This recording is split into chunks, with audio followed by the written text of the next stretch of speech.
Olá pessoal, aqui é a Adriele do canal Assuntos Diversos. Bom, andei sumida por algumas semanas por conta que eu estive sem internet, mas já foi solucionado este problema.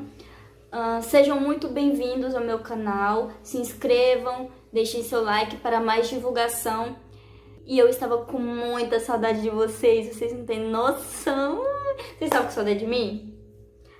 Tá, então sem mais delongas, né? Vamos ao caso de hoje. Vinheta!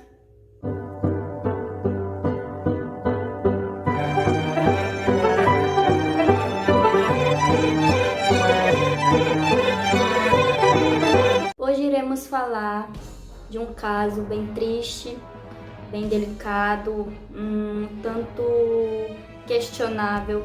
Hoje nós vamos falar do caso do garoto Christopher Laverack, um estudante de 9 anos. Em março de 1984, Christopher Laverack, uma criança de apenas 9 anos, desapareceu misteriosamente de dentro de sua casa em Humberside, Inglaterra. Os pais de Christopher nesse dia haviam saído e, voltando 1h10 depois, o filho do casal já não estava mais lá. E logo seus pais, desesperados, se perguntando o que havia acontecido, porque seu filho tinha desaparecido daquele jeito, sendo que Christopher era um menino tranquilo, carinhoso, não respondia aos pais. Normalmente ele estaria sentado lá no sofá vendo TV, assim como os pais tinham deixado. E nesse dia ele desapareceu não tinha deixado nenhuma pista, nem nada. Logo depois, os pais ligaram para a polícia. 2 dias de investigação encontraram o corpo de Christopher em um beco, enrolado num saco plástico preto. E do lado dele havia um tijolo quebrado. Bom, não havia vestígios de abuso sexual. Só se sabe que o corpo dele estava bem, digamos que bem espancado mesmo, bem roxo, e marcas de violência total. Tanto é que tem pesquisas que eu fiz que não mostra a foto, a mídia não quis colocar as fotos, de tanto que o corpo ficou irreconhecível. Lógico que os pais reconheceram, né? Os pais sempre reconhecem o corpo de seu filho.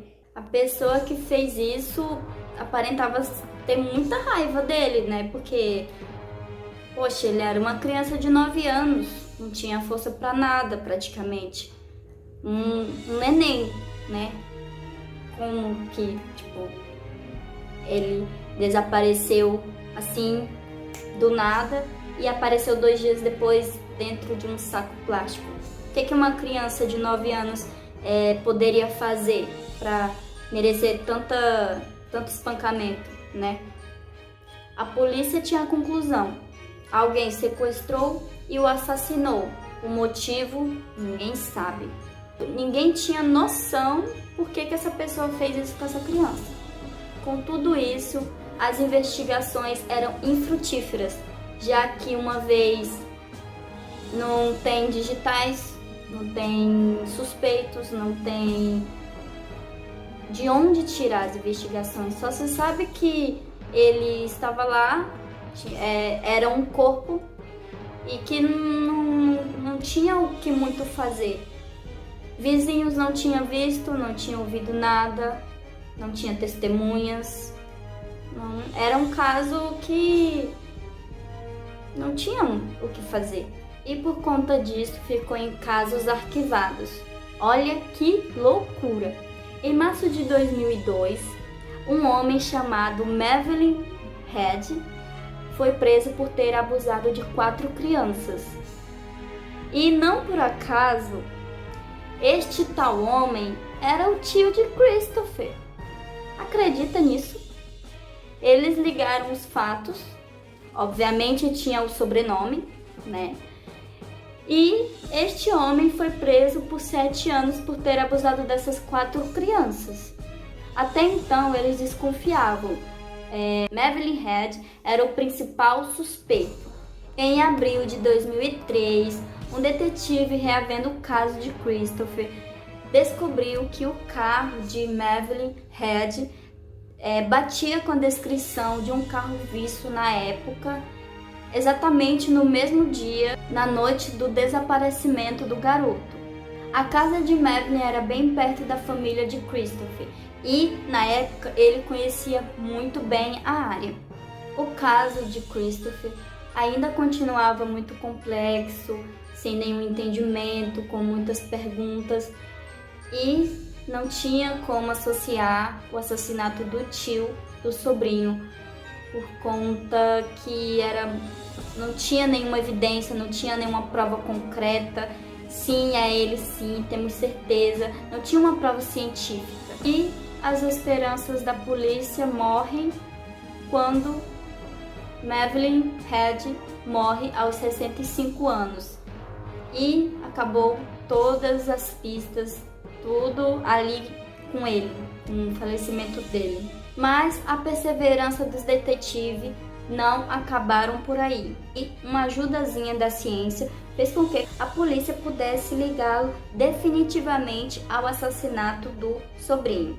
O superintendente da polícia de Homicide, Ray Hughes, pediu a ajuda da doutora Patricia Westary.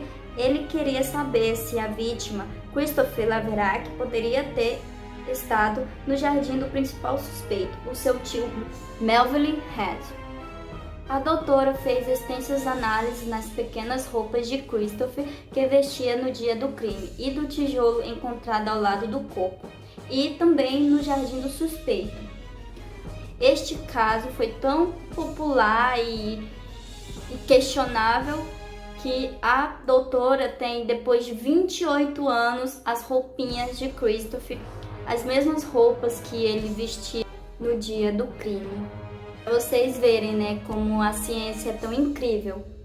Avanços científicos permitiram que ligassem aos grãos de pólen e outros incomuns materiais vegetais do jardim de Madeline às roupas de Christopher. O relatório final do detetive Wiggins diz que há evidências científicas que mostram que Christopher esteve em contato com o jardim de Madeline na noite do seu desaparecimento. E sim, este caso foi encerrado. Descobriram cientificamente, por conta dessa extração de pólen dos vegetais que estavam na roupa de Christopher e do jardim de Madeline. E a ciência descobriu que de certeza era ele.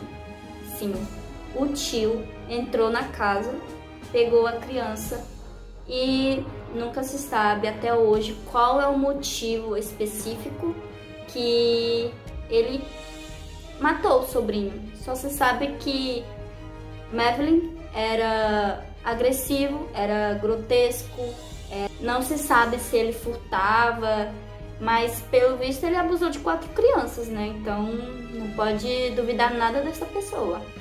Os pais de Christopher não quiseram dar entrevista, pelo menos eu não encontrei. Se vocês tiverem encontrado alguma coisa mais aprofundada, por favor, falem aqui nos comentários, porque este caso, sinceramente, me chamou muita atenção. Mesmo depois de 28 anos, a justiça veio. Sim, demorou bastante, mas veio. Bom, não sei se foi exatamente como a gente queria, né? Mas veio.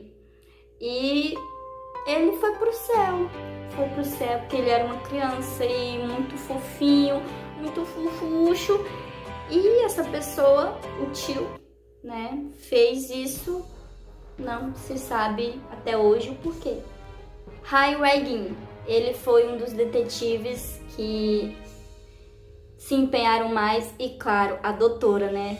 Nossa, ela é muito incrível, descobriu mesmo, ela foi a fundo, foram pessoas que foram a fundo, e é incrível como quando a pessoa faz algo que gosta, ela vai a fundo, ela descobre, ela vai até o fim, e eu acho muito incrível. Parabéns para eles, meus parabéns. Bom, gente, este foi o caso de hoje. Se inscrevam, deixem seu like, eu espero que vocês tenham gostado. Eu tentei o máximo fazer com que vocês entendessem este caso. E até a próxima, tchau!